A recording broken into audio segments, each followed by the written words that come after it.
Baik, selamat siang Ibu Sri, selaku dosen pengampu mata kuliah Sistem Informasi Geografis. Terima kasih atas kesempatannya. Di sini perkenalkan saya Caleb Omoroy Kevin Situmorang dengan NIM 220554168 dan juga Farista Enggar Pramedia dengan NIM 220554106. Kami di sini akan membawakan tugas project akhir dari SIG kami, yang dimana tugas kami ini adalah uh, fokus pada menggunakan map leaflet, yang dimana kami sudah menambahkan beberapa fitur sesuai dengan apa yang sudah kita pelajari selama perkuliahan, dan juga menambahkan fitur routing pada map yang telah kami buat. Mungkin sebagian besar dari apa yang sudah kami buat ini menggunakan sistem yang Ibu berikan. Jadi kemungkinan besar dari tampilan dan lain-lain mungkin akan terlihat agak mirip. Baik, jadi izinkan saya mulai. Di sini saya akan membawa pada uji coba sistem saja dan sedikit penjelasan pada codingnya nanti.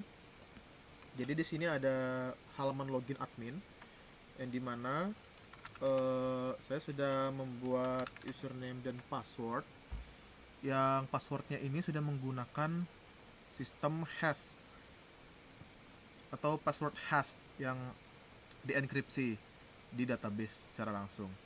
Jadi ketika kita login, kita akan langsung masuk ke halaman indeksnya ya, halaman indeks di sini. Nah, jadi fokus utama kami pada project kali ini adalah pemetaan dari lokasi wisata yang terdapat di Nusa Penida. Mungkin secara garis besar bagaimana halaman tampilan utamanya ini akan terlihat mirip dengan punya apa yang telah kita kerjakan selama ini dari Ibu Sri. Nah, pada halaman indeks utama ini terdapat peta interaktif yang berisi tulisan klik dua marker untuk menampilkan rute antar lokasi, yang dimana ini merupakan fitur utama yang kami kerjakan ya, fitur utama yang kami kerjakan. Dan sebenarnya ini bukan kami kerjakan secara manual, karena di leaflet sendiri memang sudah ada inisiasi, sehingga kami tinggal menginputkan saja, dan di leaflet sudah terdapat fiturnya sendiri, jadi kami tinggal menambahkan decoding. Lalu warna zona ini ya sebenarnya untuk menjelaskan saja, kalau merah itu adalah zona lokasi wisata yang sering dikunjungi, dan kuning ini adalah zona yang potensi pengembangan wisatanya itu sangat mungkin bisa dikembangkan. Nah, jadi di halaman indeks ini terdapat bagian ini, lalu ada bagian dari indexing di sebelah kiri ya, navigation bar, ada tulisan map, data marker, drawing. Lalu ada di sini tombol SIG web map, yang dimana ini juga bisa diklik sehingga ini akan mengembalikan kita ke halaman indeks utama. Lalu ada tombol sebenarnya ini tombol toggle dark mode, tetapi sepertinya dark modenya tidak sempurna sehingga dia menjadi seperti ini ketika dijalankan. Nah, lalu di sebelahnya ada tombol administrator, atau sebenarnya ini seperti drop down untuk menunjukkan user yang sedang menggunakan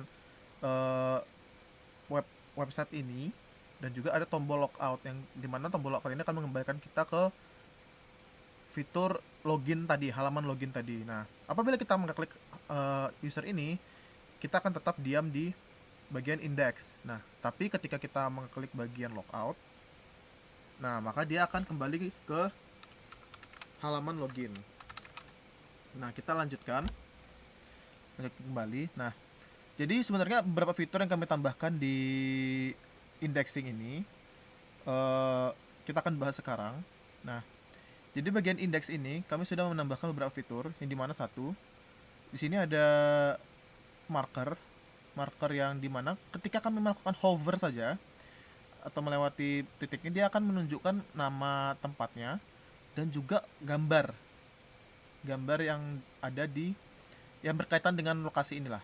Nah, dari gambar ini atau dari hover yang data-data ini tidak kami tidak memasukkannya, beberapa mungkin kami masukkan secara manual di sini ya. Beberapa mungkin kami masukkan secara manual, tetapi pada dasarnya kami juga menambahkan beberapa marker dan juga gambar itu di penambahan data marker ini. Nah, tapi sebelum kita ke sana, kita akan membahas bagian sini dulu. Jadi di sini sudah ada, kita menggunakan marker, menggunakan drawing, lalu menggunakan radius, yang dimana apabila dikecilkan nanti dia akan ada radiusnya. Dalam radius segini ada berapa, istilahnya ada berapa marker ya, ada berapa marker. Nah, lalu, nah di sini fitur utamanya yang kami tambahkan ada tiga yang kami tambahkan. Pertama, kami ada menambahkan fitur toggle dark dan juga toggle light. Nah, sebenarnya kami juga tidak terlalu menekankan pada fungsi ini. Ini cuma kami sekedar menambahkan saja. Tapi ketika kami menggunakan dark ini sebenarnya hanya untuk melakukan pemetaan saja, sehingga petanya menjadi lebih jelas ketika dipetakan seperti ini. Area-area akan terlihat lebih jelas pada drawingnya. Nah, lalu kami menambahkan fitur search, cari lokasi. Misalnya kami mencari Lembongan, maka terdapat pilihannya seperti ini. Nah, sebenarnya untuk fitur search ini sudah ada di bawaannya ini ya, udah ada di bawaannya Live Lab. Tinggal kita menginisialisasi saja, dimasukkan ke dalam coding di sini ya, di bagian indeks ini tinggal ditambahkan saja inisialisasinya. Lalu nah, fitur utama yang menjadi topik kami adalah kami menambahkan fitur routing, yang dimana ketika salah satu marker yang sudah tersimpan ini diklik, lalu ada ini keluar pop up. Nah, kita anggap saja dari titik awal kita tadi yang ada di Crystal Bay ya, kita mau pergi ke Pantai Kelingking. Kita klik lagi, titik tujuan ditetapkan. Nah, maka peta akan langsung menunjukkan routing jalan yang akan membawa user dari Pantai Crystal Bay ini ke arah Kelingking, Pantai Kelingking. Nah, kalau sudah seperti ini gimana? Kalau misalnya kita sudah mau berhenti menggunakan routingnya, kita bisa langsung klik reset routing saja dan nanti dia akan kembali ke halaman semula. Sebenarnya untuk bagian routing ini memang tidak sempurna karena ini merupakan sistem yang dibawa oleh Live Lab secara langsung, sehingga terkadang apa yang ditampilkan itu memang tidak sesuai. Contohnya seperti misalnya kita menggunakan halaman yang beda pulau begini ya, marker yang beda pulau. Misalnya kita dari Nusa Lembongan, kita mau pergi ke Crystal Bay. Nah, dia akan mengirimkan kita ke tempat yang lebih jauh terlebih dahulu karena memang ini menyesuaikan tipe petanya ya. Kita menyesuaikan mapnya di sini, sehingga mungkin dari bawaannya memang harus seperti ini jalannya supaya bisa mengikuti alur jalannya lah gitu. Nah, cuma demikian fitur routingnya. Nah, secara garis besar memang ini saja yang ada di halaman indeks. Lalu kita lanjut ke halaman data marker, yang dimana di form data tambah marker dan data marker ini akan sama ya, mirip. Nah, mirip. Hanya saja di sini kami sudah menambahkan fitur upload foto lokasi. Sehingga nah, di sini kita bisa menambahkan nama lokasi, lalu menambahkan alamat, menambahkan foto lokasi ya, lalu bisa menambahkan latitude nanti akan seperti biasa, dia akan langsung ini. Nah, contohnya saja, mari kita contohkan saja. Mari nah, anggap saja kita menggunakan ini ya, kita menggunakan lapangan Puputan Margarana. Kita buat di sini. Nah, kita atur namanya, kita anggap saja ini namanya Puputan. alamatnya ada di Renon. Lalu kita bisa milih foto. Ya, kita pilih salah satu saja ini karena sebagai contoh. Sudah. Langsung kita pilih ini sebagai zona potensi atau lokasi wisata yang mana saja. Karena ini sebenarnya cuma untuk membedakan saja. Nah, lalu kita simpan. Nah, data berhasil disimpan. Ketika sudah tersimpan, kita akan langsung terlempar ke list data marker. Nah, apa saja yang tersimpan di dalam list data marker ini? Lalu ketika kita kembali ke map, nah di sini sudah ada list data marker baru, yang dimana dia akan menunjukkan ini lapangan puputan langsung ini. Nah, dalam pengembangannya sebenarnya akan lebih baik apabila terdapat nama, gambar, dan juga deskripsi tempat sebenarnya. Tapi karena keterbatasan ilmu juga, kami ini juga sangat terbatas sekali, sehingga kami hanya bisa membuat seperti ini. Lalu untuk bagian drawing sebenarnya tidak ada yang berubah, hanya saja pada bagian zona ini tidak ada yang berubah juga, peta.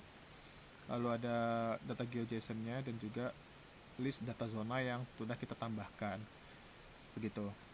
Nah, mungkin yang berubah hanya bagian ini saja, karena di sini bisa menambahkan upload lokasi. Lalu kami juga merubah kategori lokasinya yang awalnya dari university dan lain-lain itu kami ubah menjadi lokasi wisata dan juga zona potensi. Nah, mungkin secara garis besar itu saja yang bisa kami sampaikan. Nah, jadi pada bagian ini saya akan menjelaskan tentang apa saja yang kami gunakan di codingnya, begitu ya. Nah, jadi di sini sebenarnya dalam coding ada beberapa file yang sebenarnya tidak kami gunakan lagi ya, karena ini kan kami menggunakan dari apa yang sudah ada sebelumnya, gitu ya. Nah, kami gunakan semua yang kami gunakan di sini tuh hanya untuk icon ya, untuk icon contohnya kami hanya menggunakan marker saja, kami samakan. Jadi apapun lokasinya, dimanapun dia, kami gunakan icon marker ini karena biar sama saja gitu, biar terlihat jelas bahwa lokasinya ada di sini, ada di bagian mana saja ya. Lalu kami tetap menggunakan bagian ambil data from drawing dan mode marker ini untuk agar data-data dari drawingnya itu bisa kami simpan di database, karena kami masih menggunakan fitur drawing yang sama. Nah, lalu di bagian sini, di sini merupakan folder di mana nanti file-file yang di add itu akan langsung disimpan. Nah, contoh begini. Di sini kan misalnya kami ada di bagian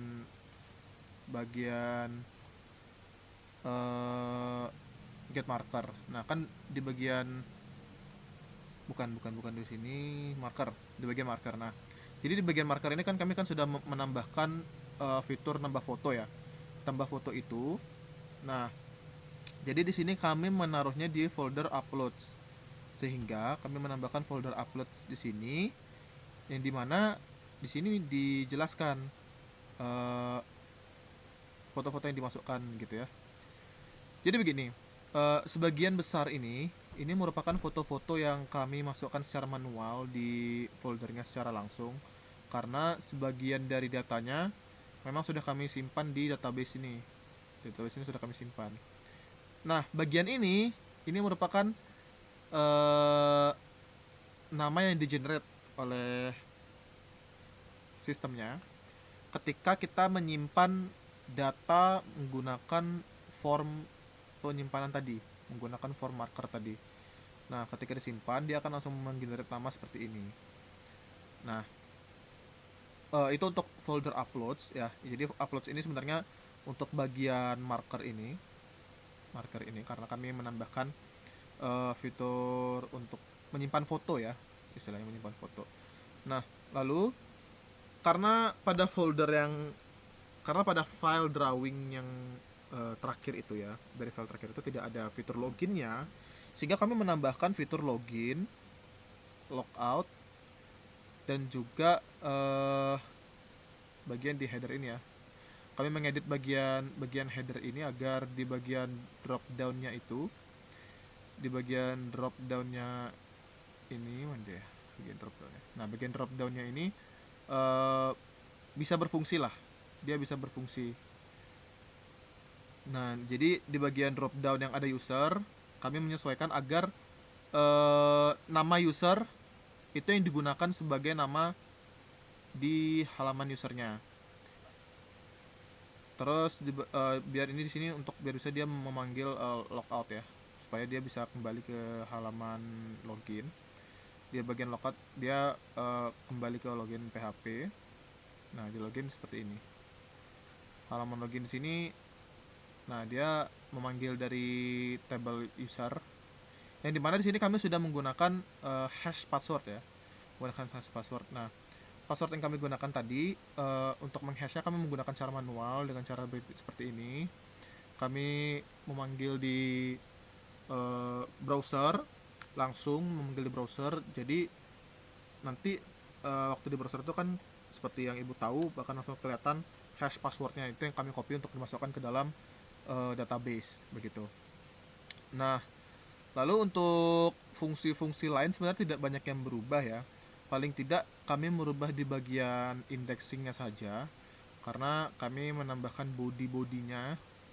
Body di bagian depan tadi seperti yang bisa lihat itu berbeda sekali gambarnya ya. Nah, ini merupakan fitur yang kami tambahkan, rute. Rute yang kami tambahkan. Nah, kami tinggal melakukan inisialisasi saja sebenarnya di routing machine sini ya. Di atas ini kami sudah tinggal menambahkan saja dari bawaannya leaflet, sehingga kami tidak perlu melakukan apa-apa lagi untuk melakukan rutenya gitu.